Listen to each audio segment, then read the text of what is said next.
الله من الشيطان الرجيم بسم الله الرحمن الرحيم إنما وليكم الله ورسوله والذين آمنوا الذين يقيمون الصلاة ويؤتون الزكاة وهم راكعون ومن يتول الله ورسوله والذين آمنوا فإن حزب الله هم الغالبون. وقال رسول الله صلى الله عليه وسلم الرجل على دين خليله فلينظر أحدكم من يخالف. صحیح مسلم میں رسول اللہ صلی اللہ علیہ وسلم کا ایک فرمان ہے جس میں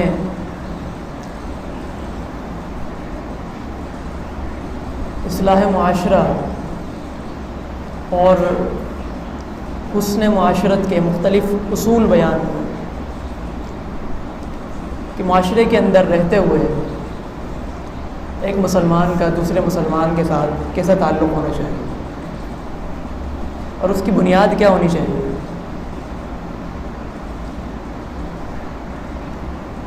سب سے پہلے تو یہ بات ہر مسلمان کو معلوم ہونی چاہیے کہ اللہ تعالیٰ نے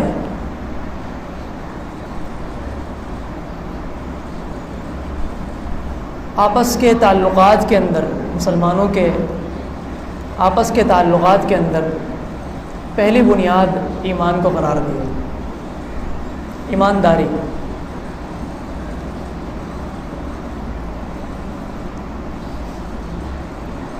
یہ ایک ایسی بنیاد ہے کہ جس سے معاشرے کی اصلاح جو ہے بڑی آسانی کے ساتھ ممکن ہے.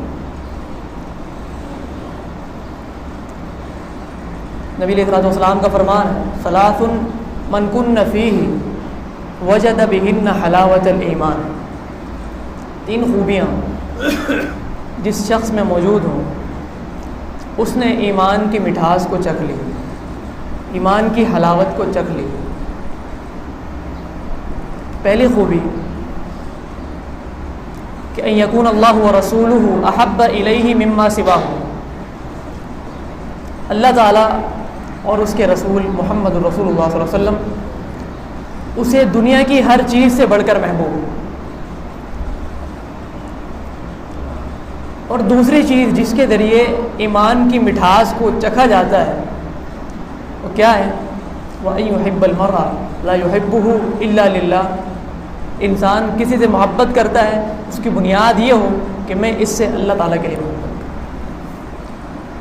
پہلی بنیاد ایمان. صحیح مسلم میں یہ حدیث ہے پچھلے ادوار کے اندر پچھلے زمانوں میں 2 افراد کی آپس میں محبت تھی.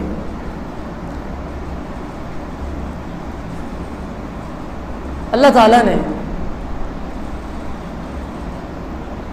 جب ان کی ملاقات کا وقت قریب آیا, ایک شخص ملاقات کے لیے دوسرے کے پاس جانے لگا, اللہ تعالیٰ نے انتظار میں ایک فرشتہ بٹھا دیا.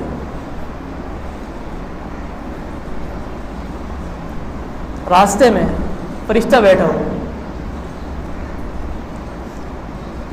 ملاقات ہوئی, کہا آئینہ ترید, کہاں جا رہا ہے؟ میں فلاں شخص سے ملاقات کے لیے جا رہا ہوں, میرا دوست ہے, میرا اس کے ساتھ تعلق ہے, وہ میرا بھائی ہے. فرشتے نے کہا کہ تم اس کے پاس کیوں جا رہے ہو؟ کیا کوئی دنیاوی مقصد ہے؟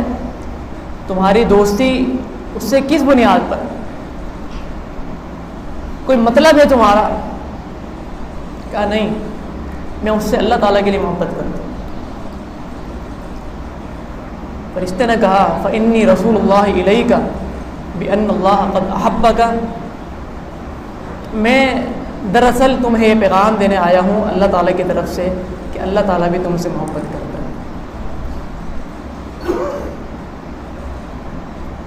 یہ پہلی بنیاد ہے ایمانداری, کیونکہ ایمان ایک ایسی چیز ہے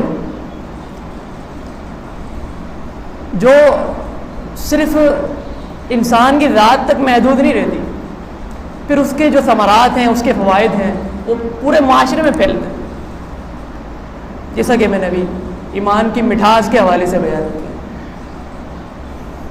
پھر یہ تعلق ایک ایسا مضبوط بن جاتا ہے کہ پھر اس میں کہیں بھی کوئی دراڑ نہیں آتی۔ صحیح بخاری کی حدیث ہے، مثل المؤمن الذي يقرأ القرآن كمثل الأترجة، وہ مومن، وہ ایمان والا شخص جس کی زندگی اللہ تعالیٰ کے دین کے مطابق ہے، قرآن پڑھتا ہے، دیگر نیک اعمال کرتا ہے، اس کی مثال اترج کی طرح ہے۔ اترج یہ عربی کا لفظ ہے، اس میں یہ اس پھل کو کہا جاتا ہے جس کا ذائقہ بھی میٹھا ہو اور اس کی خوشبو بھی ہو۔ طعمها طیب وریحها طیب، حدیث میں اس طرح کہتا کہ ذائقہ بھی میٹھا ہے اور خوشبو بھی ہے۔ جیسے چکوترا ہوتا ہے، پھل ہے، تو مومن کی مثال جو قرآن پڑھتا ہے، دین کے مطابق زندگی گزارتا ہے، اس شخص اس پھل کی طرح ہے جس کا ذائقہ بھی میٹھا ہو اور اس کی خوشبو بھی ہو۔ کیا معنی؟ کہ پھر اس کی جو اس کے ایمان کی کیفیت ہے، اس کی اپنی ذات تک محدود نہیں ہے، اس کی خوشبو دوسروں تک بھی پہنچے۔ وہ جس کے ساتھ بیٹھتا ہے، جس کے ساتھ اٹھتا ہے، جس کے ساتھ اس کی گیدرین ہے، جس کے ساتھ اس کے معاملات ہیں، وہ سارا اثر ان تمام افراد پر۔ وَمَثَلُ الْمُؤْمِنِ الَّذِي لَا يَقْرَأُ الْقُرْآنَ، اور وہ مسلمان جو قرآن نہیں پڑھتا،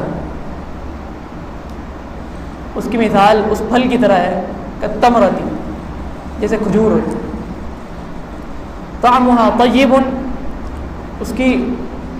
اس کا جو ذائقہ ہے وہ تو میٹھا ہے، ولا ریح لها، لیکن خوشبو نہیں ہے۔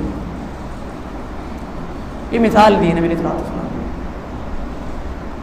کہ ایک مسلمان ہے، وہ مومن ہے، اس کے اندر ایمان موجود ہے، لیکن اس کی زندگی دین کے مطابق نہیں ہے، اس میں کچھ کمی ہے، کچھ کوتاہی ہے، تو پھر وہ صرف اپنی ذات تک محدود ہے، اس کے فوائد دوسروں تک نہیں پہنچتے۔ وَمَثَلُ الْمُنَافِقِ، اور اس منافق کی مثال الَّذِي يَقْرَأُ الْقُرْآنَ، جو ہے تو منافق لیکن پھر بھی قرآن پڑھتا ہے، اس پھل کی طرح ہے، طعمها مر وریحها طیب، کہ جس پھل میں خوشبو تو ہوتی ہے لیکن اس کا ذائقہ کڑوا ہے، اس کا ذائقہ کڑوا ہے۔ تو اس منافق کے اندر بھی دور سے دینداری کی خوشبو تو آتی ہے لیکن اندر نفاق موجود ہے۔ یہ سارے اسلامی معاشرت کے پہلو، ایک مسلمان کا دوسرے مسلمان کے ساتھ تعلق ایمان کی بنیاد پر ہوگا تو یہ تمام چیزیں واضح ہو جائیں گی، کھل کر سامنے آ جائیں گی۔ وَمَثَلُ الْمُنَافِقِ الَّذِي لَا يَقْرَأُ الْقُرْآنَ، اور اس منافق کی مثال جو نہ قرآن پڑھتا ہے اور نہ ہی اس کے دل میں ایمان موجود ہے، كَمَثَلِ الْحَنْظَلَةِ، اندرائن کے پھل کی طرح ہے جس کا ذائقہ بھی کڑوا ہوتا ہے اور اس میں خوشبو بھی نہیں ہوتی۔ نبی علیہ الصلوۃ والسلام نے آگے یہ تمام حدیث بیان کرنے کے بعد فرمایا وَإِنَّمَا مَثَلُ الْجَلِيسِ الصَّالِحِ وَالْجَلِيسِ السُّوءِ كَحَامِلِ الْمِسْكِ وَنَافِخِ الْكِيرِ، اچھے اور برے دوست کی مثال بھی اسی طرح ہے۔ جو اچھا دوست ہوگا وہ خوشبو والے کی طرح ہے، اس کے پاس خوشبو ہے، اما ان یحدیک، یا تو وہ تمہیں خوشبو دے دے گا، اپنے پاس جو اس کے پاس خوشبو میسر ہے وہ تمہیں بھی لگا دے گا، تمہیں بھی عطا کر دے گا، وَإِمَّا أَن تَجِدَ مِنْهُ رِيحًا طَيِّبًا، یا پھر کم از کم اس کے پاس سے تمہیں خوشبو آئے گی، وَإِمَّا أَن تَبْتَاعَ مِنْهُ یا تم اس سے خرید لو. بہرحال فائدہ ہے جب بنیاد یہ والجلیس الصالح، اور برے دوست کی مثال کالنافق الکیر، لوہار کی طرح ہے جو لوہار پھونک مارتا ہے لوہے کو جلانے کے لیے، اس کو نرم کرنے کے لیے. اما ان یحرق ثیابک، اس کے پاس بیٹھو گے ہو سکتا ہے تمہارے کپڑے جل جائیں. مقصود کردار کی طرف، ہو سکتا ہے تمہارا کردار باقی نہ رہے، تم بھی اسی طرح بن جاؤ. وَإِمَّا أَن تَجِدَ مِنْهُ رِيحًا مُنْتِنًا، یا پھر کم از کم اتنا نقصان ضرور ہوگا کہ تم اس سے بری بو کو محسوس کرو. یہ برے دوست کی مثال. اسی لیے نبی صلی اللہ علیہ وسلم نے فرمایا المرء الرجل علی دین خلیلہ، انسان اپنے دوست کے دین پر ہوتا ہے. فَلْيَنْظُرْ أَحَدُكُمْ مَنْ يُخَالِلْ، تم میں سے ہر شخص دیکھ لے وہ کس سے دوستی کر لے.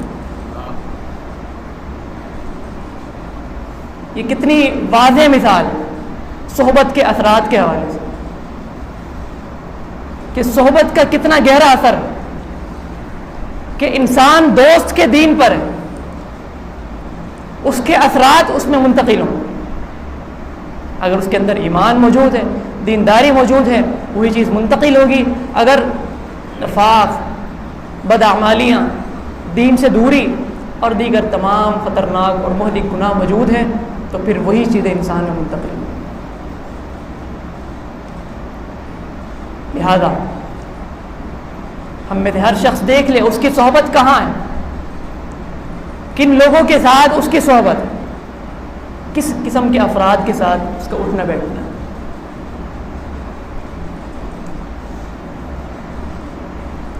نبی علیہ الصلوۃ والسلام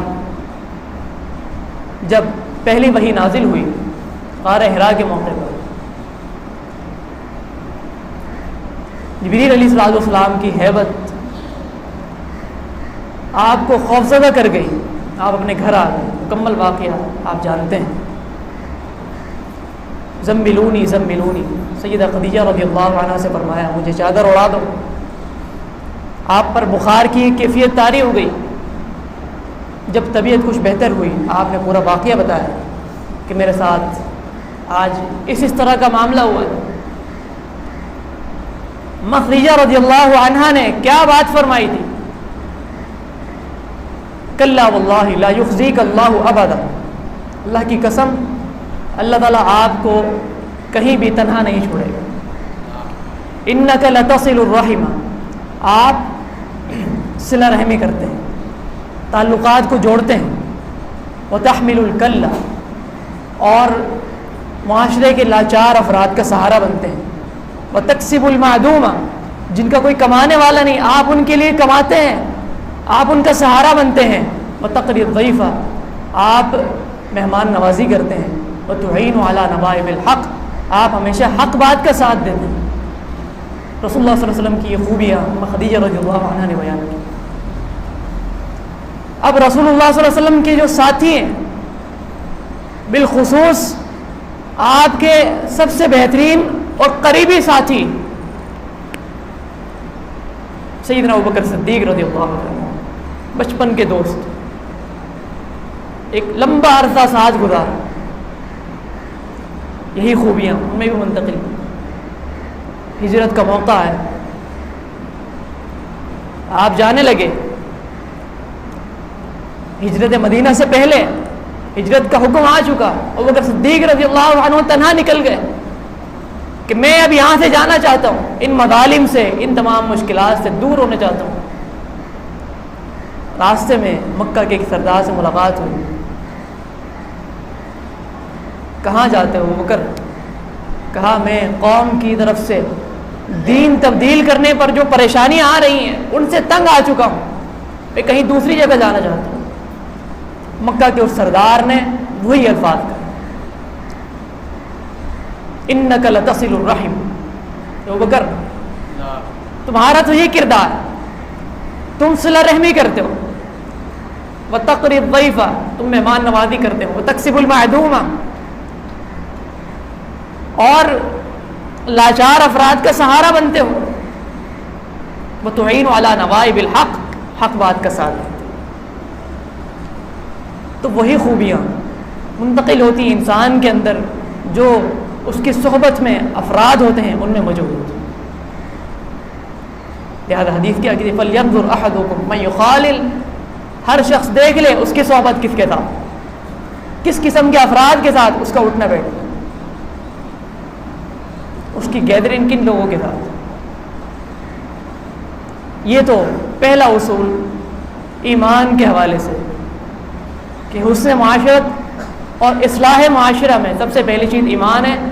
انسان ان لوگوں کے ساتھ اپنا تعلق قائم کرے جہاں ایمانداری موجود، اس کے یہ فوائد ہیں، یہ ثمرہ۔ اس کے علاوہ پھر آگے جو کمی کوتاہی ہے، مسلمان ہونے کے باوجود، ایمانداری کے باوجود شیطان کے کچھ حملے ہیں، ان کو ایک حدیث کے اندر بڑی جامعیت کے ساتھ جمع کر دیا، اگرچہ وہ بے شمار، لیکن اس حدیث میں بڑا ہی ایک جامع انداز نبی علیہ السلام کا فرمان ہے، لا تحاسدوا، ایک دوسرے سے حسد نہ رکھو، ولا تباغضوا، ایک دوسرے سے بغض بھی نہ رکھو، آپس کے تعلقات کے اندر یہ چیزیں نہ ہو، حسد نہ ہو، بغض نہ ہو، کینہ دل کے اندر نہ ہو، ولا تدابروا، اور نہ ہی ایک دوسرے کے ساتھ بالکل علیحدہ معاملہ کہ اگر کوئی بات ہو گئی تو بالکل تعلقات ختم، ولا تدابروا، ایک دوسرے سے تعلقات اس طرح ختم نہ کرو، ولا تناجشوا، آپس میں دھوکہ بھی نہ، ولا تناجشوا،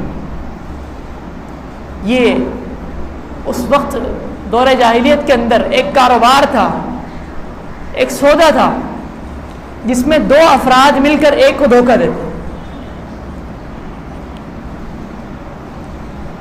تو اسلام کی جو تعلیمات ہیں وہ کسی مخصوص دور تک نہیں ہے، لہذا ولا تناجشوا، ایسا کوئی کاروبار بھی نہ کرو جس میں آپس میں ایک دوسرے کے ساتھ دھوکہ دہی ہو، ولا تناجشوا، اور ایسا کوئی معاملہ بھی نہ کرو آپس کے تعلقات کے اندر، ایسا بھی نہ کرو کہ دو مل کر ایک کو دھوکہ دیں کسی بھی حوالے سے۔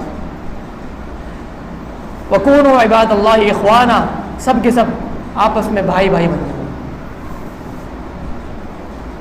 المسلم اخو المسلم، مسلمان مسلمان کا بھائی، لا يظلمه، ایک مسلمان دوسرے مسلمان پر ظلم نہیں کرتا، کسی بھی حوالے سے ظلم نہیں کرتا، ولا يحقره،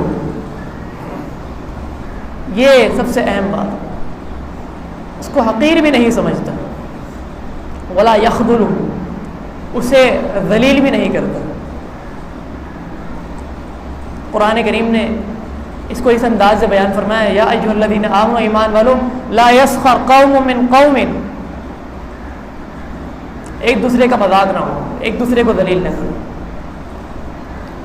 یہ اسلامی معاشرت کے سارے پہلو، آپس کے تعلقات کے، حسد نہ ہو، بغض نہ ہو، ایک دوسرے کے ساتھ تعلقات بالکل ختم نہ ہو، آپس میں سب بھائی بھائی، ایک دوسرے پر ظلم نہ ہو، ایک دوسرے کو حقیر نہ سمجھے، اور ایک دوسرے کو ذلیل نہ کرے، کسی کا اس طرح مذاق نہ اڑائے کہ اس کی دل آزاری۔ التقوی ہا ہونا، آگے نبی علیہ السلام نے فرمایا تقوی یہاں پر ہے۔ یشیر الی صدرہ ثلاث مرات، نبی علیہ السلام نے یہ بات 3 مرتبہ ارشاد فرمائی، اور تینوں بار آپ اپنے دل کی طرف اشارہ کرتے تھے، التقوی ہا ہونا، التقوی ہا ہونا، التقوی ہا ہونا، تقوی یہاں پر ہے، تقوی انسان کے دل کے اندر موجود ہے۔ اصلاح معاشرے کی بنیاد اصلاح نفس ہے، دل کی اصلاح ہے۔ جب دل کی اصلاح ہوگی تو معاشرے کی بھی اصلاح ہوگی. دل کے اندر ایمانداری اور یہ تمام خوبیاں موجود. بحسب امرئ من الشر ان يحقر اخاه المسلم، اسی بھی انسان کے برا ہونے کے لیے کافی ہے کہ وہ اپنے کسی دوسرے مسلمان کو حقیر سمجھے. کتنی سخت مذمت کی گئی کہ تمہارے تعلقات کے اندر کوئی چیز دراڑ پیدا نہ کرے، اس لیے کہ تعلق ہو وہ ایمان کی بنیاد پر. اب ایمان کے بعد کیا چیز ہے؟ لہذا تمہارے درمیان جو تفاضل ہوگا، کوئی بڑا ہے کوئی چھوٹا ہے، تو اس کی بنیاد کیا ہے؟ اس کی بنیاد نہ دولت ہے، نہ شہرت ہے، نہ دیگر دنیاوی چیزیں ہیں، بلکہ اس کی بنیاد تقویٰ. ان اکرمکم عند اللہ اتقاکم. تمہارے درمیان سب سے بہترین اور سب سے بہتر، سب سے عزت والا، تکریم والا، اعزاز والا وہ شخص ہے جس کے دل میں تقویٰ ہے، اور تقویٰ انسان کے دل کی کیفیت کا نام ہے. لہذا جس کے دل میں اللہ تعالیٰ کا خوف جتنا زیادہ ہوگا وہ تمہارے درمیان اتنا زیادہ عزت والا ہے. ایمان کو رب صلی اللہ علیہ وسلم نے بنیاد قرار دیا. کل المسلم علی المسلم حرام دمہ ومالہ وعرضہ. ہر مسلمان دوسرے مسلمان کے لیے تین چیزیں اپنے لیے بالکل حرام سمجھ لے. ایک اس کی جان، اس کا مال اور اس کی عزت.